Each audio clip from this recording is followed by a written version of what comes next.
वंदे मातरम। नमस्कार, जय श्री राम। मनहर की गपशप में भारत पाकिस्तान के मध्य जो अभी सीज फायर हुआ है उसको लेकर के बात कर रहे हैं और किस पक्ष से किस पक्ष तक, किस समय से किस समय तक, किस देश से किस देश तक, किस व्यक्ति से किस व्यक्ति तक इन सब का प्रभाव पड़ा है, प्रभाव पड़ेगा, उसको लेकर के बात कर रहे हैं। भारत पूरे इस प्रक्रिया में बेशक भारत के साथ में हमारे 26 हमारे जो हिंदुओं के साथ में धर्म पूछकर उनको मारा गया तो पीड़ित पक्ष है, भारत पीड़ित पक्ष है। लेकिन इस 26 के एवज में हमने 100 आतंकवादी मार दिए।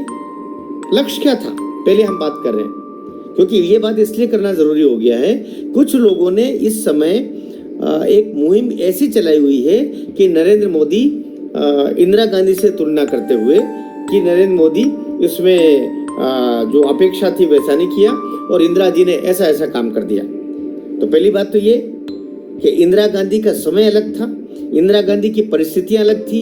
इंदिरा गांधी मुस्लिम राष्ट्र से ही मुस्लिम राष्ट्र को अलग करके और एक मुस्लिम राष्ट्र बनाने की तरफ आगे बढ़ी थी। भारत का सच पूछो तो उससे कोई लेना देना नहीं था। वो भारत के साथ पाकिस्तान का युद्ध था ही नहीं, वो तो पाकिस्तान का ही पाकिस्तान के साथ युद्ध था, जिसमें भारत ने एक छोटे पाकिस्तान की, जिसको बांग्लादेश आगे चल के कहा गया, उसका सहयोग किया और उसको स्वतंत्र करा दिया। उसमें भारत का हित केवल ये था, क्योंकि ये अगर हरदम रहेंगे तो पूर्व और पाकिस्तान के बीच के मध्य भारत का हरदम क्षय होना था, उसको विषम परिस्थितियां देखनी थी और सांप्रदायिक रूप से भी वो तकलीफ कारक था, बस इतना सा ही। लेकिन भारत का सीधे सीधे कोई युद्ध था ही नहीं। युद्ध तो जो पूर्वी पाकिस्तान से पश्चिमी पाकिस्तान का था, अर्थात आज के पाकिस्तान से बांग्लादेश का था। भारत उसके सहयोगी की भूमिका में आया और उसमें जो स्ट्रेटेजिक हमने सहयोग किया, परिणाम स्वरूप 93,000 वो जो सैनिक थे वो उधर ही रह गए, क्योंकि उनका कोई दाना पानी रसद वगैरह सब भारत से जानी थी, तो वो सब भारत की तरफ से होके जानी थी, वो सब संभव नहीं हुआ। परिस्थितियां ऐसी रही कि बाद में, लेकिन हमें क्या मिला, हम 93,000 सैनिक जो पाकिस्तान हमारी जेलों में रहे, जिनको बिरयानी और दाना पानी पूरा खिलाया गया बिहार के जेलों में रख करके, उसके एवज में हम 350 जो हमारे सैनिक पाकिस्तान में थे, क्या उनको छुड़वा पाए? नहीं छुड़वा पाए। क्या हम पीओ के ले पाए? नहीं ले पाए। क्या हम उस समय अन्य जो हमारी शर्तें थी, चाहे वो सिंधु जल समझौता हो, चाहे वो हमारी जो पंच आप की जो 500 नदियां हैं उसको लेकर के कोई समझौता हो, किसी भी तरीके का भारत को गेन कुछ भी नहीं हुआ। भारत को लाभ एक इंच जमीन भारत को नहीं मिली 1971 के उस तथाकथित युद्ध में, जबकि भारत का कितने सैनिक मारे गए। भारत के 350 सैनिक तो जो पाकिस्तान की जेलों में 338 जो सैनिक वहां पर भारत के बंदी कर लिए गए थे, वे एक नहीं छूटा, सब वहां पागल हो गए, जेलों में दीवारों से टकरा के मर गए। लेकिन तथाकथित आयरन लेडी उनको छुड़ा नहीं पाई, कॉन्ट्रैक्ट में नहीं था।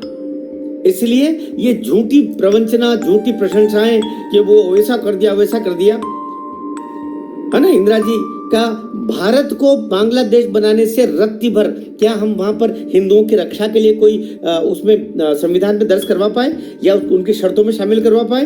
क्या बांग्लादेश में हिंदू मंदिरों की रक्षा के साथ में नौकरियों में, मिलिट्री में, प्रशासन में, विधायिका में, संसद में, विधानसभाओं में, जो भी वहां की जो प्रक्रिया है उसमें क्या हिंदुओं के लिए सीटें आरक्षित करवा पाए? हिंदुओं की रक्षा के लिए कोई करवा पाए? नहीं करवा पाए ना।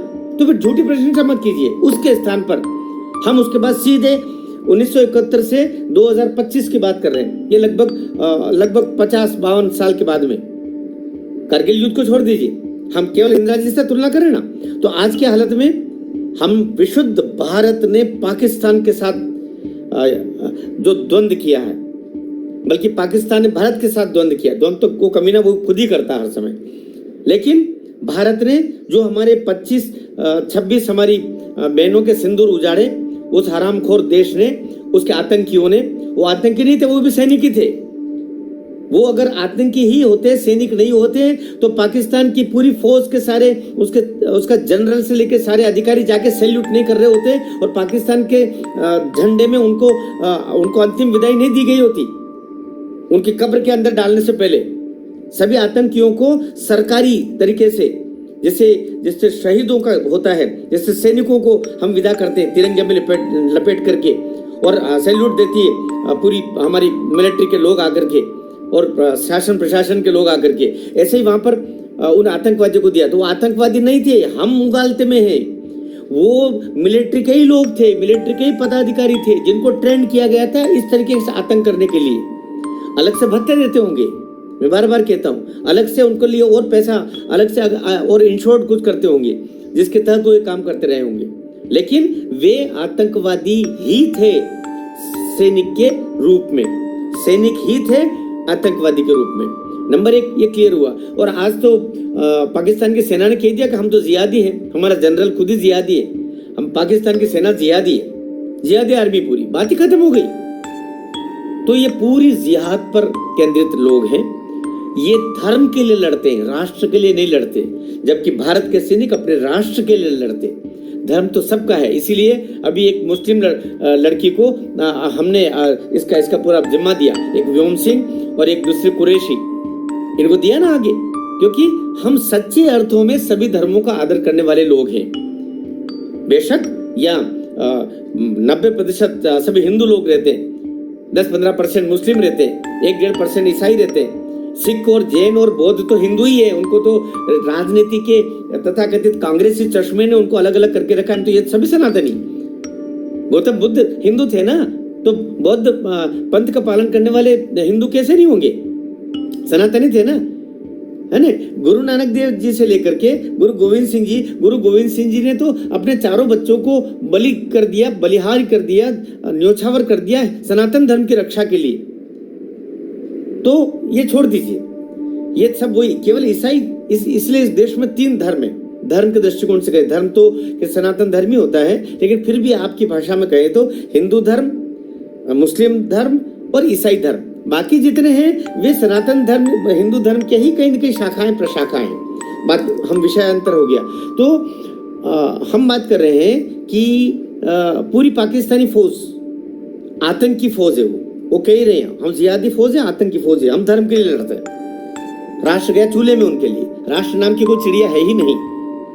अब हम बात कर रहे हैं इस युद्ध से इंदिरा जी ने कुछ नहीं पाया, इस राष्ट्र ने कुछ नहीं पाया 71 में, लेकिन भारत ने 26 के एवज में 100 से ज्यादा तो आतंकवादी मार दिए, करीब 150 से लेकर अभी समाचारों में आया कि वो जो जहाँ का जो सरगोधा एयरबेस जिसको खत्म किया, 50 सैनिक तो वहीं थे। तो अभी तक तो अंदाज था कि हम 40 सैनिक ही मारे होंगे, लेकिन 50, इसका मतलब हमने 400-500 सैनिकों को मार दिया भारत ने, और अधिकारी और सैनिक सब मिला करके। उसके 12 हवाई अड्डे नष्ट-नाबूद कर दिए हमने उसकी पूरी इकोनॉमी को ध्वस्त कर दिया। हमने उसके जितने भी जो इंफ्रास्ट्रक्चरल जो सैनिक के रूप में, सेना के रूप में होते हैं, उन सबको ध्वस्त कर दिया। उनके 3-4 फाइटर प्लेन हमने ध्वस्त कर दिए। उनके ड्रोन तो इतने गिराए कि जैसे पटाखे फूट रहे हों, ऐसी हालत कर दी। और अंतोगत्वा ये तो किया ही किया, ये तो प्रत्यक्ष किया। अप्रत्यक्ष में हमने सिंधु जल समझौता जो हमारा था 1960 से, उसको हमने स्थगित कर दिया। अब हमारा मन पड़ेगा उतना पानी का हम उपयोग करेंगे, हमारा लगेगा कि पर्याप्त पानी होगा, हम बिना कोई सूचना दिए हम पानी छोड़ देंगे, वहाँ आए दिन बाढ़ें आती रहेगी। बारिश में देखिए क्या क्या तमाशा होता है। पहले नहीं तो जल समझौते के तहत हम सूचना करते थे कि हम पानी छोड़ रहे हैं, तो वो वहां से सब लोग तब तक मछली मारने वाले, तो चिड़ी मार जितने हैं, या खेती बाड़ी करने वाले, या बिजनेस करने वाले, नदी किनारे रहने वाले, उस अनुरूप व्यवस्था कर लेते थे। लेकिन अब ये नहीं होगा। अब तो हमारा जब मन करेगा तब पानी छोड़ेंगे, बल्कि चाह के उस समय छोड़ेंगे जब साले तुम मरो इस समय। तो सिंधु जल समझौता हमने स्थगित कर दिया, बड़ी बात हुई। उस जल का उपयोग, अब 80% पानी वहां जाता था, अब भारत उनका उपयोग करेगा अपने तरीके से, चाहे वो बिजली बनाने का कार्य हो, खेतीबाड़ी का कार्य हो, या हम जो रक्षा प्रणाली के दृष्टिकोण से, सुरक्षा के दृष्टिकोण से करना चाहें वो हम करेंगे। सबसे बड़ी बात हुई। इसके अलावा अब वो जो वाघा बॉर्डर पर स्वच्छंद आदान प्रदान था, हमने बंद कर दिया। हमने वीजा प्रतिबंध लगा दिए। हमने अपने जो वहां पर दूतावास में जो रहते थे उनको बुला लिया। हमें उससे संबंध रखना ही नहीं हमको। व्यापार प्रतिबंध हमारा लागू हो गया। ये सब होने के बावजूद आज आपने देखा कि शेयर मार्केट हवा की तरह दौड़ पड़ा। 2.5 से 3% बढ़ गया एक साथ। 82,000 सेंसेक्स जाके पहुंच गया। कहां चला? तो सबसे बड़ी बात, पाकिस्तान को नेस्त नाबूद किया। अपनी इकोनॉमी के दृष्टिकोण से हमारे 5 सैनिक गए। बहुत दुखद बात। हर सैनिक बहुत कीमती होता है, लेकिन 5 सैनिक हमारे सेना के हमारे जवान चले गए। इसमें वीर गति को प्राप्त हुए। हमारे कुछ मिसाइलें हमारी खर्च हुई, लेकिन हमारा युद्ध में जो हमारी ब्रह्मोस मिसाइल, बाकी मिसाइलें, बाकी हमारे क्राफ्ट्स, इनका उपयोग हुआ।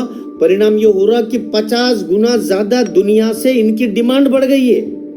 हमारे यहाँ के निर्मित हथियारों को, मिसाइलों को विदेश के कई सारे देश उनको आयात करना चाह रहे हैं। हमने रेट, मुंह मांगे रेट हो रहे हैं। 5 गुना रेट भारत ने बढ़ा दिया। उसके बावजूद लाइन लग गई इनको खरीदने के लिए, क्योंकि हमारा टेस्ट हो गया पाकिस्तान के ऊपर। हमारे हथियारों का टेस्टिंग, चाहे ब्रह्मोस हो, चाहे हमारे बाकी प्रणालियां हो, बाकी हमारे जो N70 हो, वो सारे हमारे जो एंटी मिसाइल सिस्टम है, उन सब का भी प्रयोग हो गया। क्योंकि S-400 के अलावा हमारी जबलपुर से निर्मित N70 भी जो एंटी मिसाइल जो सिस्टम है, वो भी इतना मारक है कि वो उससे भारी पड़ रहा था। ये बात अलग है कि अपनों को विदेशी गाथा गाने की ज्यादा आदत है, तो हमने रशिया की S-400 को ज्यादा तारीफ की, करें भी सही। लेकिन भारत के पास में इतने संसाधन है कि मुझे लगता है कि अमेरिका के बाद में दूसरा देश भारत ही होगा सर्वाधिक हथियार विक्रेता के रूप में अब, और उसके टेस्टेड हो गया। हर हथियार उसका प्रामाणिक हो गया। तो सबसे बड़ा लाभ, केवल लाभ हानि की बात करें, ये भारत को मिला। सारे हथियार टेस्ट हो गए, नई मिसाइलें टेस्ट हो गई। फिर भारत ने क्या किया जानोगे आप? और ये तुरंत क्यों युद्ध विराम करना पड़ गया? युद्ध विराम या सीज फायर करना पड़ गया, वरना त्राही मच जाती। भारत ने वो काम किया। याद कीजिए कि 9 तारीख की शाम को कुछ उसकी पोखरण की तरफ उसने प्रयास किए। पाकिस्तान से कुछ मिसाइलें पोखरण की तरफ दागने की कोशिश की, उनकी लाइन, लेंथ और उन सबको देखते हुए। भारत ने तो वो वहां आए उससे पहले उनको हवा में मार दिया हमारे एंटी मिसाइल सिस्टम से। लेकिन प्रतिकार में भारत ने क्या किया? भारत ने जहां पाकिस्तान के परमाणु बम रखे हुए हैं किराना की पहाड़ियों में, और उसके नीचे 40 किलोमीटर का पूरा परिधि अंदर जमीन के अंदर सभी वो लाइनें खींच रखी, जमीन के अंदर ही अंदर उसकी रास्ते बनाए हुए हैं। तो भारत ने, और उसके पास का सबसे नजदीकी जो उसका एयरबेस है वो है सरगोदा एयरबेस। कह लीजिए एयरबेस, चूंकि बेस उसको कहते हैं जो सेना के लिए होता है, सेना के उपयोग के लिए जो एयरपोर्ट होता है उसको कहते हैं। बाकी एयरपोर्ट जो होता है वो साधारण यात्रियों के लिए होता है, इतना ही अंतर होता है। लेकिन हवाई जहाज का उड़ना उतरना, उनको पानी देना, उनको पानी से मतलब तेल पानी देना, उनका गोली इलाज अर्थात उनका रिपेयर, सब काम जहाँ पर होता है और जहाँ से वो अपनी उड़ान भरते हैं, जाके रुकते हैं सेना के, उसको एयरबेस बोलते हैं। और जहाँ यात्रियों के लिए होता है उसको एयरपोर्ट बोलते हैं। तो एयरबेस सेना का किराना की पहाड़ियों से पास में जो सरगोदा है, तो सरगोदा पूरा एयरपोर्ट को, एयरबेस को नेस्त नाबूद कर दिया। पाकिस्तान बड़ा बम परमाणु बम 2 दिन पहले तक बहुत चिल्ला रहा था, लेकिन परमाणु बम वो कैसे लॉन्च करे, क्या साइकिल पे रख के लाता? उसके आसपास के जो 3 एयरबेस थे उन सबको नष्ट कर दिया भारत ने, एक मिसाइल। और सरगोदा पर तो 2 मिसाइल गिरी और उनको नष्ट कर दिया। और एक मिसाइल जहां पर उसकी सुरंग थी, जहां पर आगे चल के परमाणु बम को सुरक्षित पहाड़ियों में रखा गया है, सुरंगों के अंदर, उसके मुंह पर जाकर के मारा है। परिणाम क्या हुआ? परिणाम आपने देखा कि इसीलिए 9 मई की रात को 1 बजे से 2 बजे के बीच में 3-4 बार जमीन हिली पूरी, और रिक्टर स्केल पर 4 पॉइंट कुछ उसका दर्ज किया गया कंपन। कहा जा रहा है कि 3 परमाणु बम अंदर ही फूट गए और वो रिसना, उसकी जो रिसाव शुरू हो रहा, जिससे पाकिस्तान तो नष्ट होना था, पूरा नष्ट होना था। उस रिसाव से फिर ताबड़तोड़ अमेरिका को निवेदन किया गया कि भारत ने तो अब जो काम किया है, हम तो मर जाएंगे, हम वैसे ही मर जाएंगे, अब रोको उसको, उसके हर शर्त हमको मंजूर है। ये बात हुई तब दोपहर को जाकर के, और पहले अमेरिका से कहा, अमेरिका की बात कहा जाता है, फिर भारत के डोभाल जी से हुई। डोभाल ने कहा कि इस संदर्भ में पाकिस्तान हमारे जो हमारा जो सैन्य प्रमुख अभी है उससे बात करें। फिर पाकिस्तान की तरफ से 1:30 बजे 3:30 बजे दोपहर को बात आई, तब भारत ने हामी भरी, क्योंकि उसके साथ भी यही रोना गाना। अमेरिका ने बता दिया था कि ये दिन तो कबाड़ा हो गया। कहा यह जा रहा है कि ताबड़तोड़ अमेरिका से 2 प्लेन वहां भेजे गए, वो जो परमाणु जो उसका लीकेज रोकने के लिए, बमों से जो अब वो निकल रहे हैं, पूरा उसकी जो ताप और उसकी जो दुष्प्रभाव है वो निकलने के लिए, उसको रोकने के लिए वहां से वैज्ञानिकों की टीम भेजी गई है, जो आकर के 10 तारीख की शाम को वहां पर पहुंची।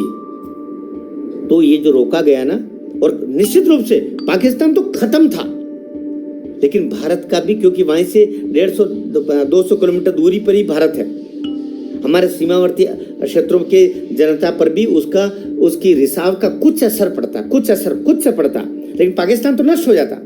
और अभी भी आज भी ये कंपन हो रहा है, ये कंपन अस्वाभाविक है, अप्राकृतिक है, ये वही हो रहा है जो, और पाकिस्तान के वहीं पर हो रहा है वो सब।